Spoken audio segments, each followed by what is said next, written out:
Saluez votre voisin, saluez votre voisine. Amen. Voilà. Bon début du mois de septembre à tous. Nous sommes dans le mois de septembre. Le mois que nous avons baptisé dans la communauté, mois d'accomplissement.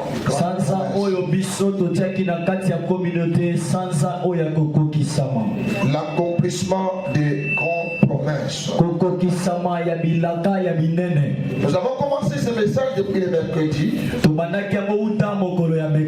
Nous avons dit le meilleur et les grandes promesses de la Bible.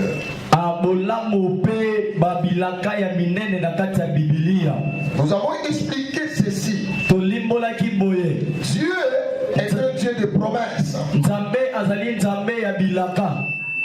Et la Bible précise dans le livre de Nombres chapitre 19, chapitre 23 le verset 19, chapitre 23 verset 19, Dieu n'est pas un homme pour mentir. Quand on parle que Dieu n'est pas un homme, cela veut dire il y a la promesse que l'homme peut te donner. Et il y a la promesse que Dieu peut te donner.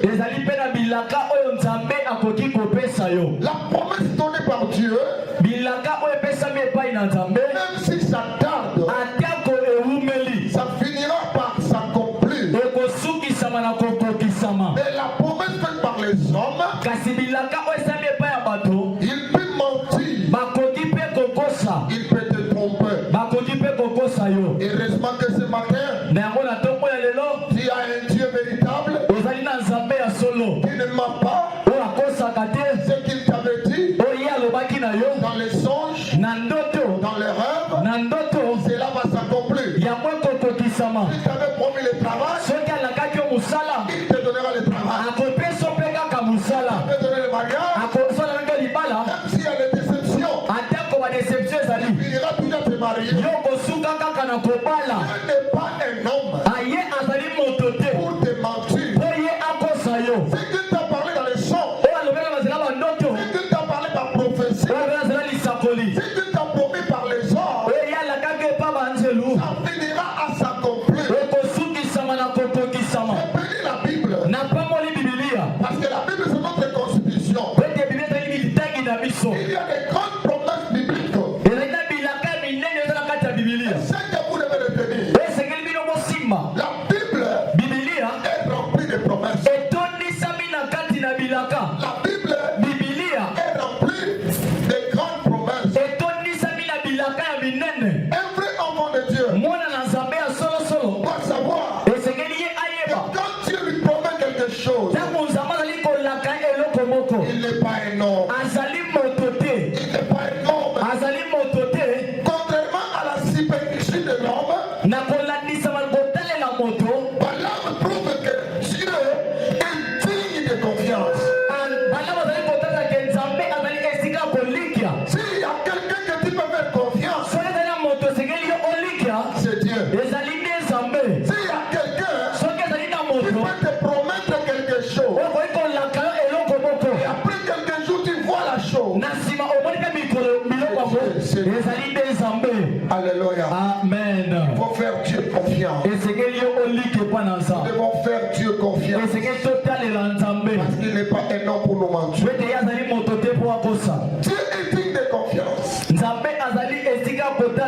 il est immuable. Il ne change pas. Ses paroles se réalisent. Et ça se réalise toujours. Alléluia. Amen. Et nous avons dit ceci. Dieu n'est pas un homme pour mentir, ni le fils de l'homme pour se répartir. Ce qu'il a dit, ne le fera-t-il pas? Je prophétise au nom de Jésus que c'est moi ne finisse pas que tu touches les promesses que Dieu. Même quand elle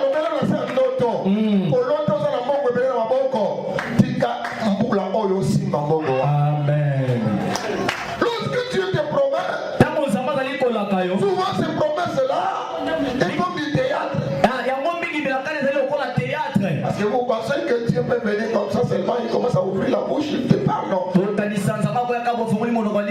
Non, ces promesses, Dieu fait par révélation.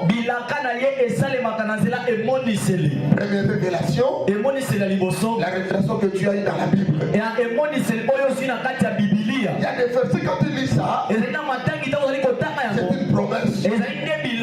Je donne l'exemple. La Bible déclare il n'y a pas une femme sans l'homme. Il n'y a pas un homme sans la femme.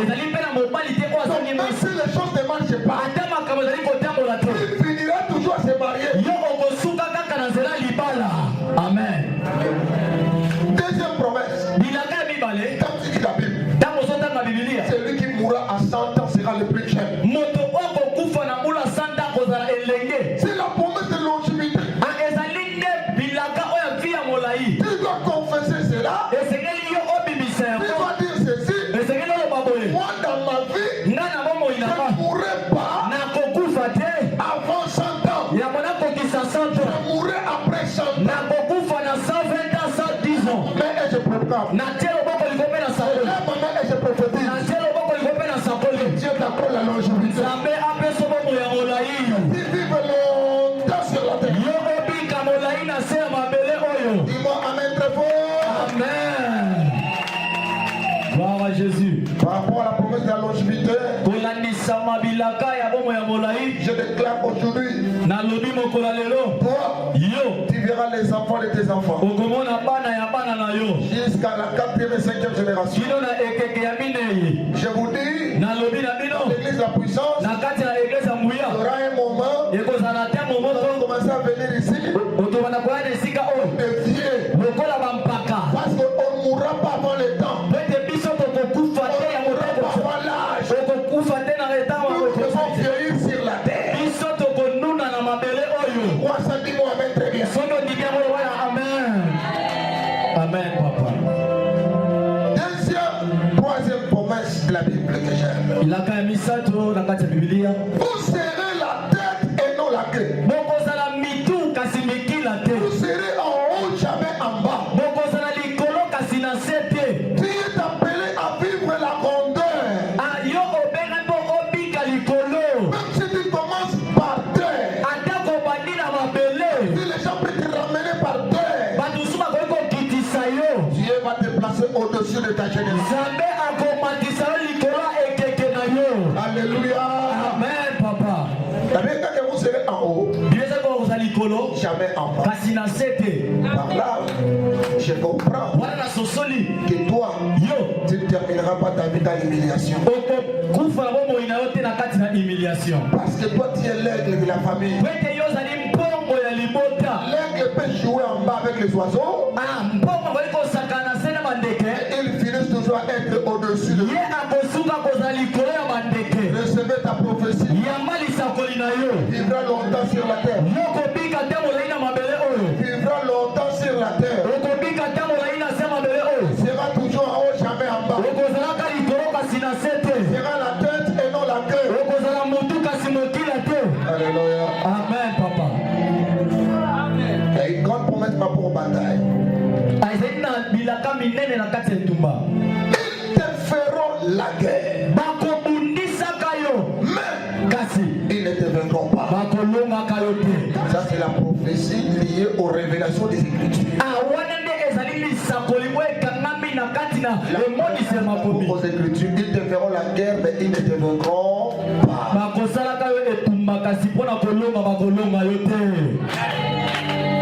Encore une meilleure promesse. Quand je lis Ésaïe 52, le verset 13. Mon serviteur prospérera. Il s'élèvera. Il s'élèvera bien si haut. Je déclare ce matin, à partir d'aujourd'hui, il commence commences à prospérer. Amen. Que Dieu t'élève. Qu'il te lève au-dessus encore. Soyez bénis. Je vais vous dire quelque chose. Les meilleures et grandes promesses de la Bible. Qu'est-ce que les promesses? C'est ce qu'on espère à obtenir. Vous voyez, on dit que les promesses, c'est ce que nous espérons pour obtenir. Qu'est-ce que tu attends demain? Tu espères en quoi? Moi, je comprends que la foi est une ferme assurance des choses qu'on espère, une démonstration de celles qu'on ne voit pas. Cette année, Dieu fera de grandes choses dans la vie de chacun de nous. Moi ici, c'est le mois des fruits. C'est le mois où tu dois manger les fruits de ton travail. Ce mois ici, c'est le mois où Dieu te donnera la grâce de manger les meilleurs fruits. Alors, je vais énumérer quelques bonnes promesses que les Écritures cachent. La première promesse que je vais énumérer, c'est la promesse par rapport aux récompenses. Exode 23, verset 24-25. Vous servirez l'Éternel votre Dieu. Il bénira votre pain. Il bénira votre eau.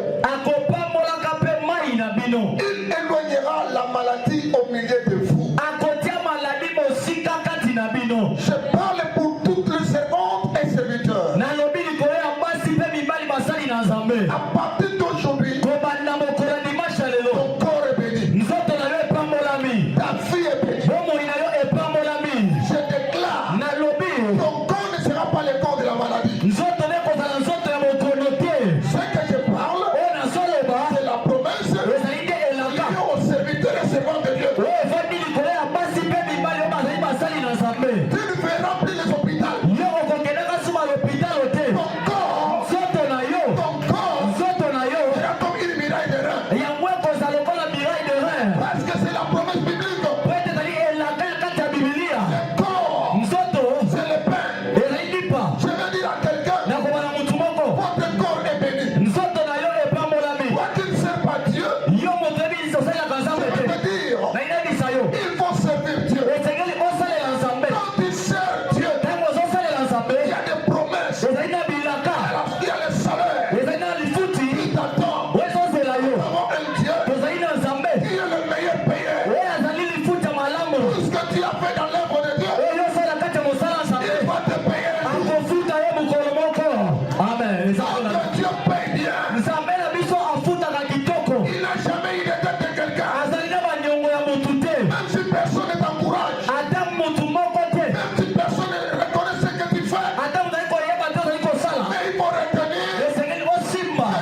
Gloire à Jésus.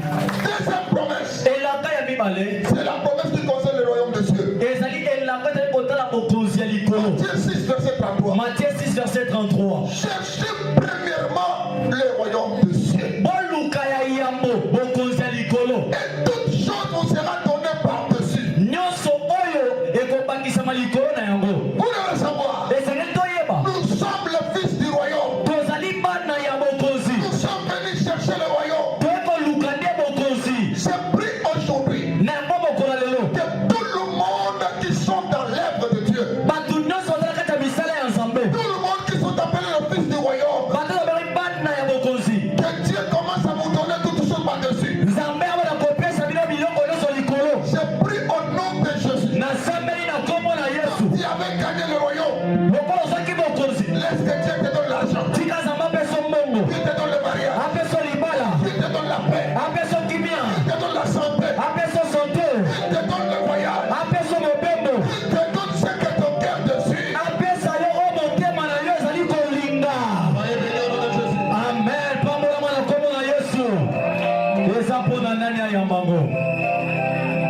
Troisième, la promesse d'avoir une place auprès de lui. Jean 14, verset 23 au verset 24. Jean 14, verset 23, verset 24. La Bible, je m'en vais au Père. Je veux vous préparer une place. Là où je serai, où j'y serai aussi. Je suis ravi de joie.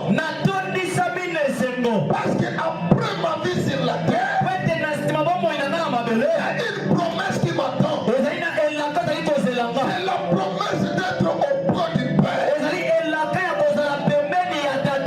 a encore de la place là-bas. Dieu a préparé une place pour toi et pour moi. Les sorciers n'ont pas de place là-bas. Les magiciens n'ont pas de place là-bas. Les ivrognes n'ont pas la place là-bas. Mais la Bible déclare, il y a une place qu'il a préparée pour toi et moi.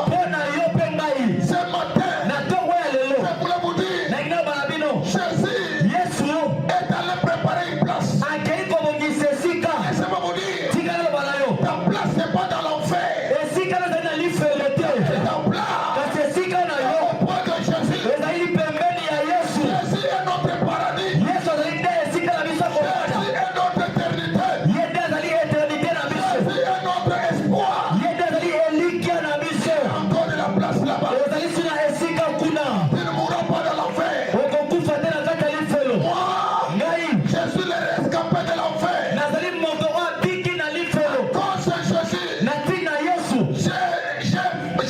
j'ai été sauvé de la mort à la vie, de l'enfer au paradis. Il a dit ce jour-là, à un grand volet, il a dit ceci, aujourd'hui, il sera avec moi dans le paradis. C'est-à-dire, quel que soit le nombre de tes péchés, quel que soit le nombre de tes erreurs, voici ma prophétie.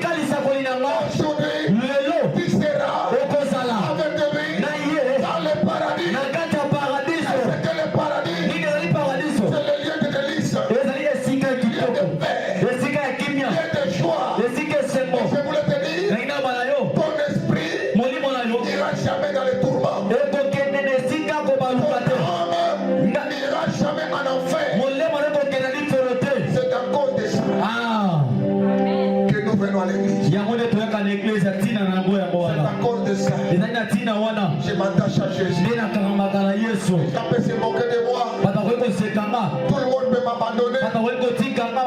Jésus m'avait assuré. Tu seras avec moi. Alléluia. Amen, papa. La Bible déclare, je serai avec vous tous les jours. Jusqu'au retour. Tous les jours. Sur la terre. Ça c'est plus une promesse. Quand tu vas dormir, quand il aura des soucis, quand il aura des problèmes, tu feras cette prière. Seigneur, tu m'avais dit ceci. Tu ne me laisseras pas seul. Je ne serai pas orphelin. Tu seras avec moi jusqu'à la fin du monde. Amen. Troisième promesse. Un autre point. La promesse de l'enlèvement de l'église. Vous savez, j'entends souvent les gens dire Jésus, depuis qu'il a dit qu'il va revenir, il ne revient pas. Ça fait déjà 2000 ans. Alors, j'ai posé la question à Jésus. Mais on me dit que tu as 2000 ans déjà. Il me dit ça c'est pour vous. Mais pour moi, je suis un homme de chiffre 3.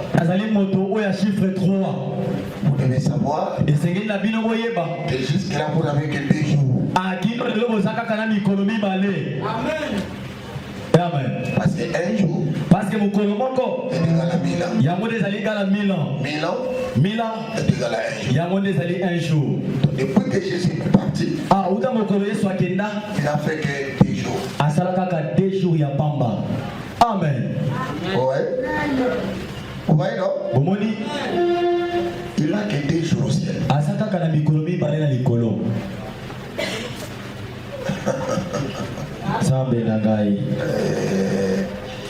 Il y a un moment où il y tout le monde trop de mingi pour avoir une action. On va la terre, les collègues, Nzabalaka Kinga, Alakainga, il faut qu'on t'en a tanza, Alakaki on a tangi. Tana Yenzambe tout à l'heure. On a tangi pour son micro. Natanza mais aux micro. Dans un télé, il y a des gens qui ont balancé la soeur, qui ont balancé la ménopause. Je suis le visionnaire. Ceux qui n'ont pas l'activité visionnaire, pour qu'ils ne m'appellent. Papa Jonathan, ceux qui les servent à Bali dans 50 ans, pour n'en passer les chez ces modèles. Donc ils ont la chance, mon pour y avoir chance. Mais chance, on a 2% ou 1% de chance pour avoir. Soit dans mon tête. D'accord? D'accord? Il y a un peu dans ma classe, dans ma classe, malamu, selon calcul na salaki, ce qui moi n'attends bien, moins de 25 ans au CC université. D'accord? Il y a un homme qui bouquet, pour ne pas habituer en base baza awa. Pour l'hôpital comme on a pour sauver la tête sous catégorie ma. Botan la classe bien, sont comme à 22 ans. 22 ans. On a déjà à peu près dans Gradia. Si je ne me trompe pas. Ceux qui ont mon frère à Malam, Banda Koussambe, la Banda amitié. Voilà, on a bien les noms. Bala moto, yebi Malam, ils ont risque, maman. Frère, ils ont risque, ma cache. Vous bandez amitié dans le Seigneur comme est proposé. Nzambe Achabino Loboko aussi sa classe. Ceux qui 25 ans de Jékoki, s'il y a à marier, mariez-vous. Et ceux qui moi risque de monter au Tosa Nango, il y a barré ta comment te commis Billy. Et Ngaï Moko na commis tout na pourquoi barré ta bobo te Billy. Tozo lia ma paix.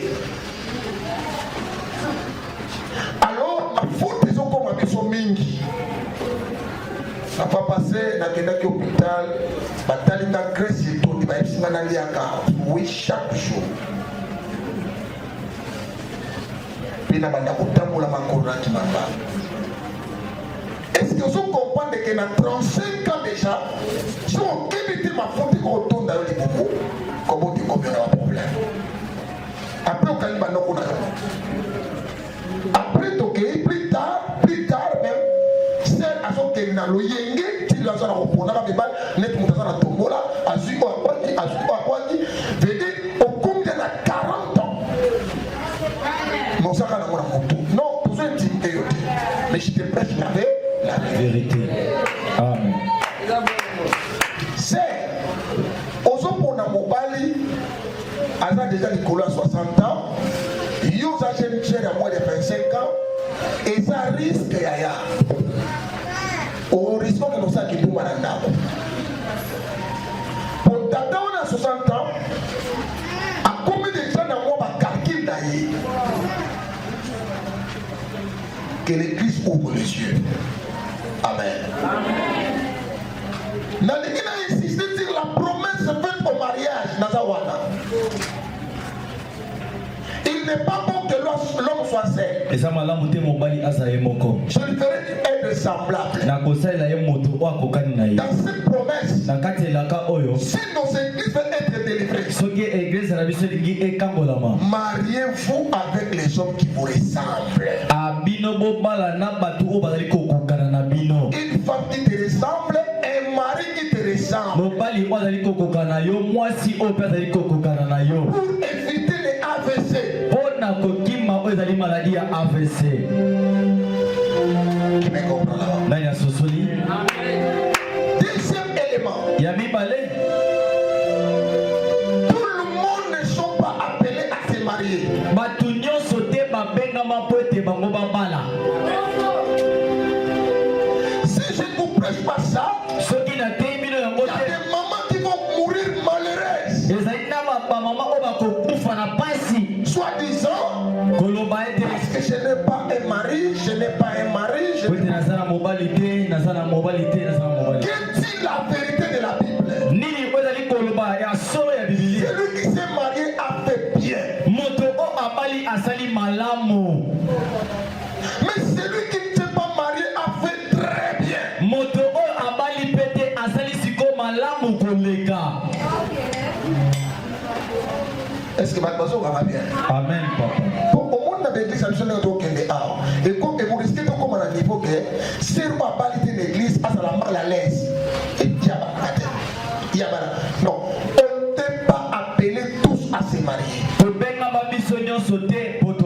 Parce que même dans la Bible, il y a des gens qui sont morts comme ça sans se marier.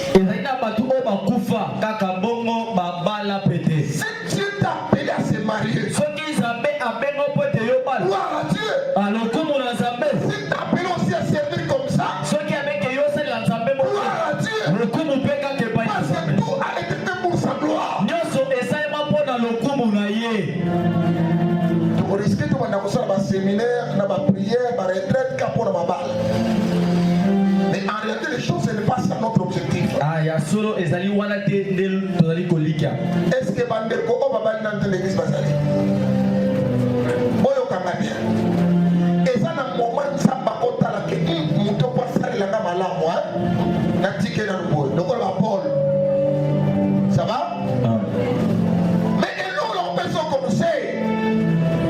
Qu'on soit énergie, nous sommes on tient qu'à un souci à l'ibala.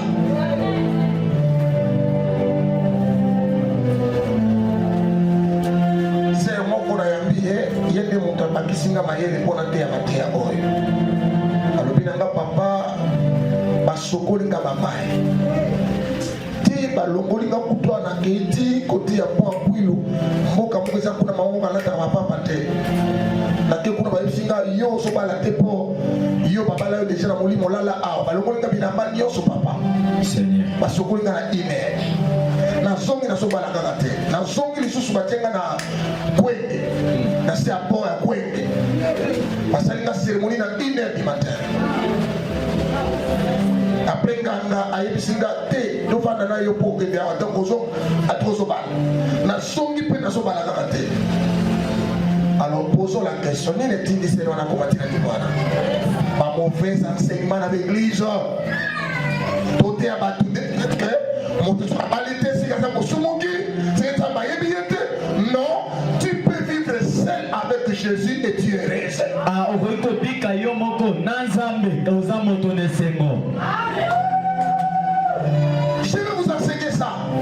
Je suis en train de voir un grand risque que le monde va courir. Mais écoutez-moi. Si Dieu t'a promis le mariage, il va te marier. Mais il faut avoir la patience. Si tu ne permets pas le mariage, glorifie Dieu. Il y a plusieurs moyens de remplir ta mission. Amen. Amen.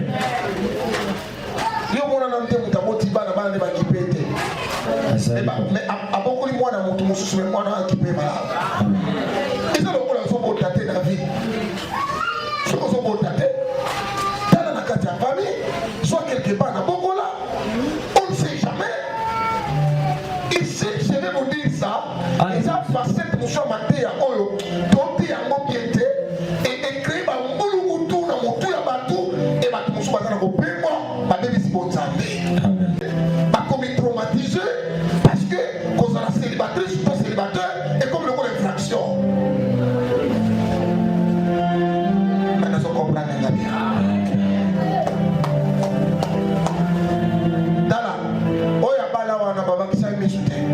Adana on gabi bale. Yo pu muto bala no ndio kozaka no gabi bale. Sala fier na onza ba sala pona. Bate la relation na yo na nzambe po ya monde le kinyo nyonso. Ceux qui libale simbete kota na commerce na yo, sala ba faire na yo. Nzamba ko décider mo ko décider asali yango. Ou on kufa pas ma maman.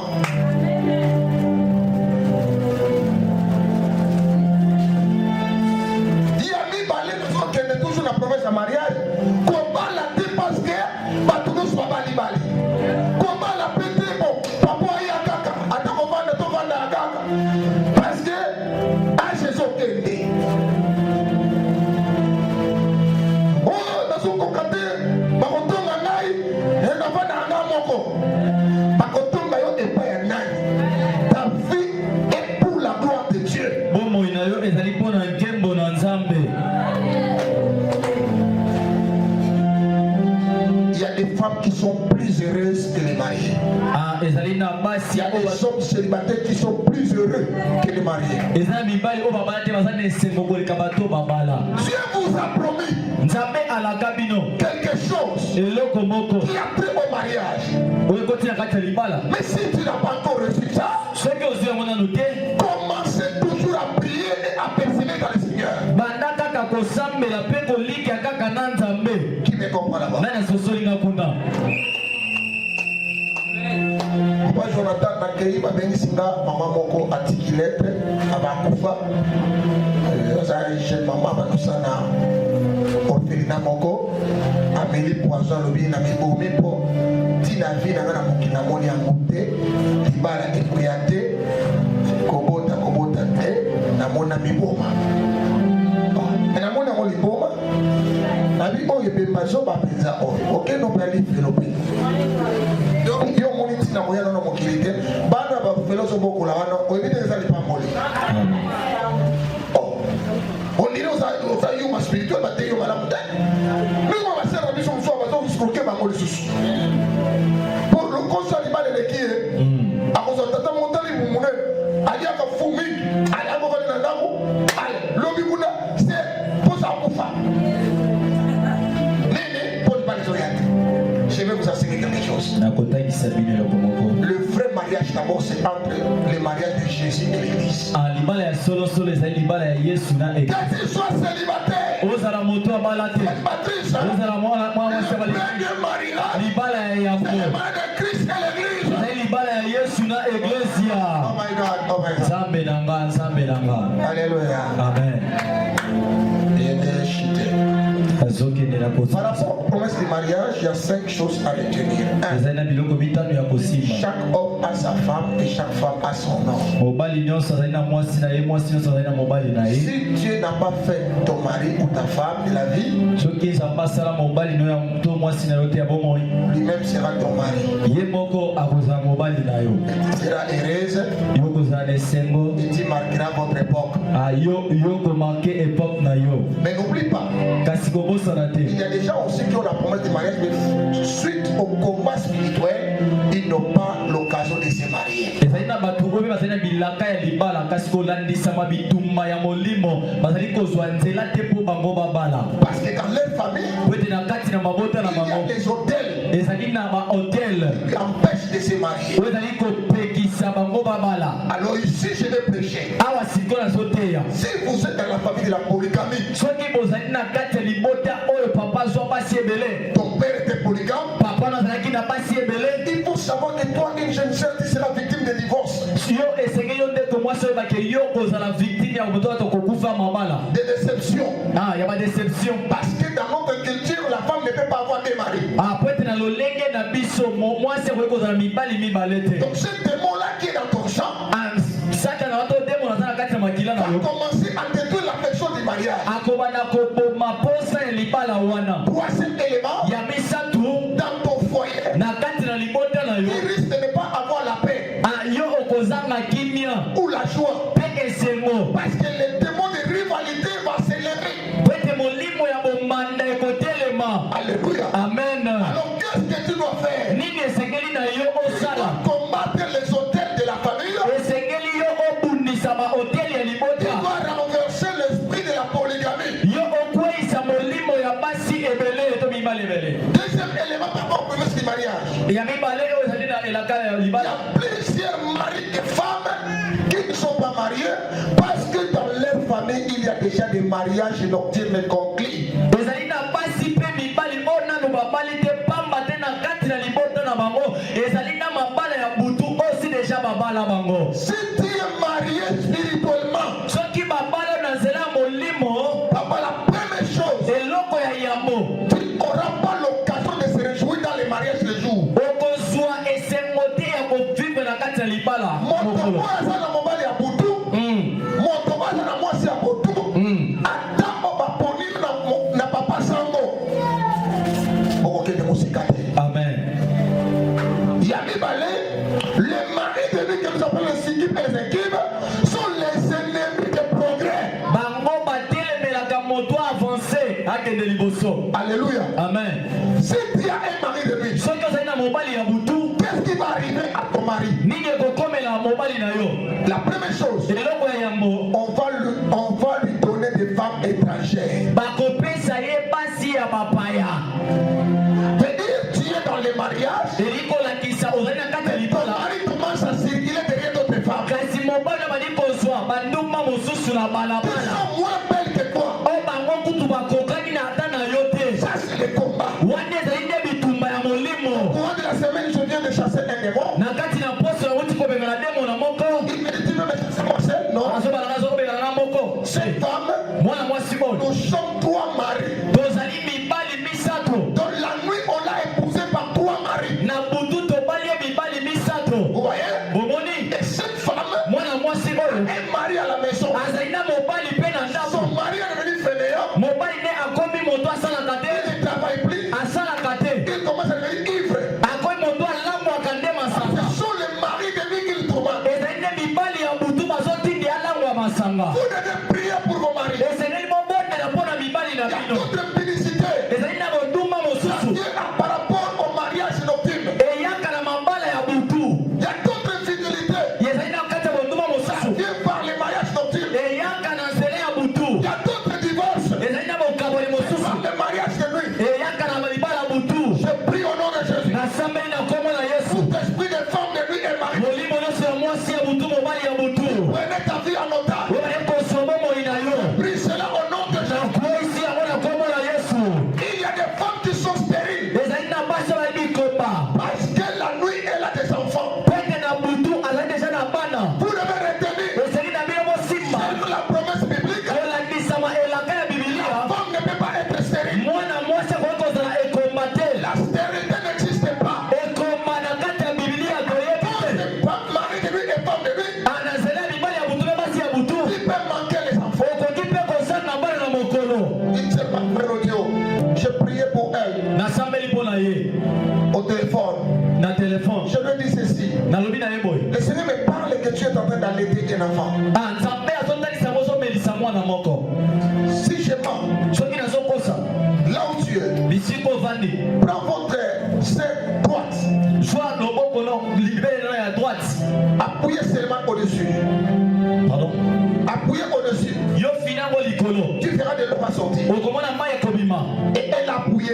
Ye afini. Il y avait beaucoup d'électricité. Ezalaki na mai oyo ebimaki ebele. Elle n'est pas grosse, elle n'a pas d'enfant. Aza na zembi te abota na ye pete. D'où vient cette eau-là? Ah mai wana euti wapi? C'est par rapport aux enfants de la nuit. Ezali nde kotalisama na bana ya butu. Ma sœur, Ndeko mwasi. un mari de nuit peut endosser une femme avec 100 enfants. Ah mobali ya butu akoki kobotisa mwasi bana.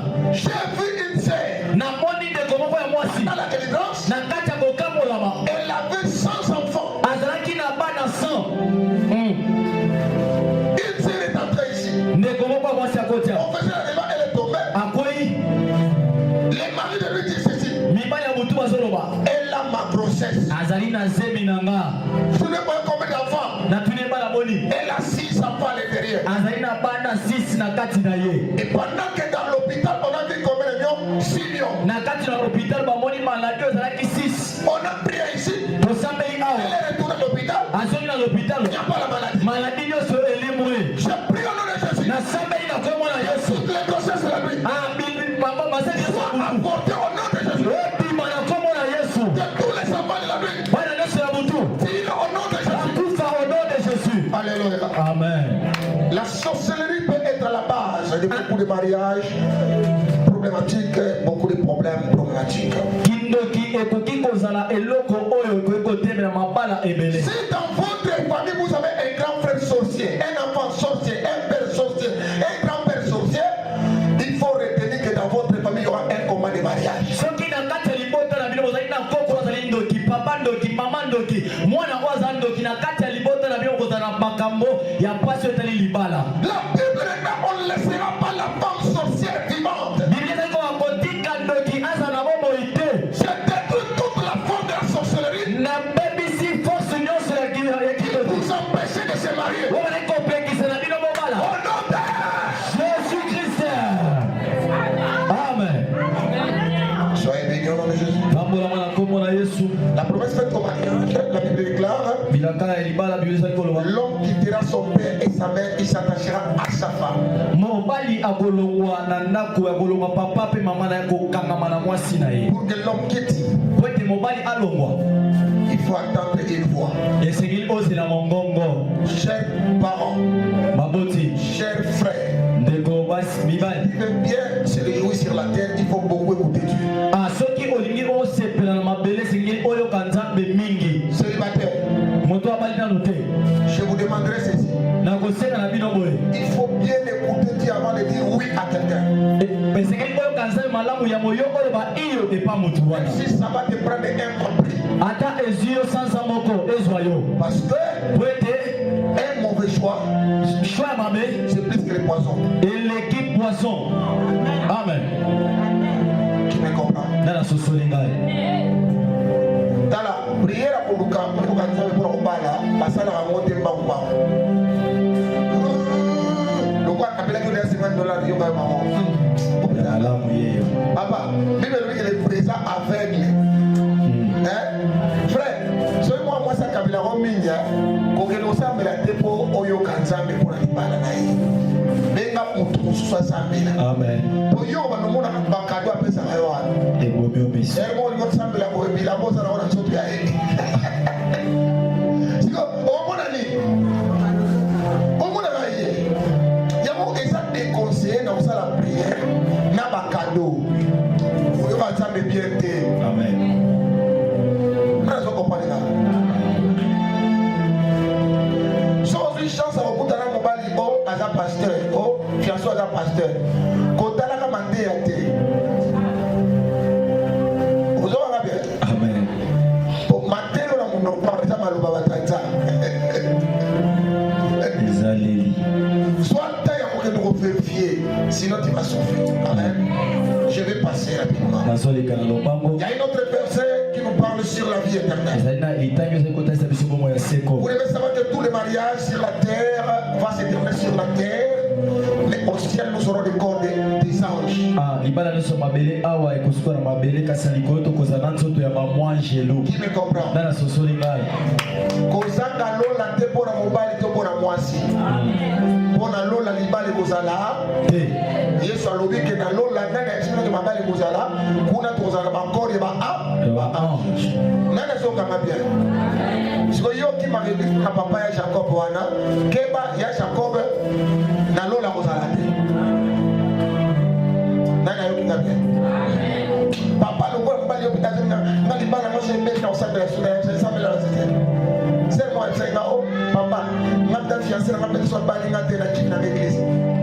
Na c'est qui va déjà voir. Parce que ça n'a rien à voir avec le sali. Et à moi pipoter. Dans la mituka ça n'a rien à voir. Kokalité ya mwana te. Ozora ngai. Lobiko. O ndako ça n'a rien à voir. O bilamba ça n'a rien à voir. Yeba ke ba festo yo. Demotika. D'ailleurs pour tout le monde ko na Kongo. Oyi komo na mo mikolo. Ato sa la catholique te so kutena. Basale la mama Santa Maria. Bambunyo na robe mama Santa Maria. Et tout le monde yo bana yo bala cho voile. Na baga pembe. Yo na kata serke. To bila mala tu mo wala so keta. Yo ndo kozala. Oya kina rien. O kepena. Rien. Basali oko tu faveur. Para sa be bolo ngora lo yenge. Tolo ngora lo. Lo yenge. Yimsa pose lo ngora lo yenge. Lo yenge. Relation na nzambe le ki ba relation nyonso. Amen. Relation na nzambe le ki ba relation nyonso. Vous devez aimer d'abord Dieu. Et c'est que to linga yambo nzambe. La Bible dit que ton père ta mère peut t'abandonner. Biso ba ke tata mama ba ko ipeko twaka yo. Mais moi, kasinga Dieu, nzambe je t'abandonnerai. na kotika kayo te. Ex mobali azalaka. Amen. Ex moshi azalaka. Amen. Mais ex nzamba azalaka te. Azalaka te. Gloire à Jésus. Na tingama Yesu alibela. Pour Yesu c'est pas Yesu zéro gaspille. Zéro émotion. Yesu alongolaka biso maya miso balelisa biso. Yo na kombo ya Yesu na ngati mpona papa Jacob. Oh. Ya, ok, yo makambo nzambe na awa te. Makambo nzambe awa te. Ngana kosala makambo nzambe. Po soki yo bwakinga. Yesu akolokotaka. Mais soki Yesu abwakinga. Yo kolokotaka te.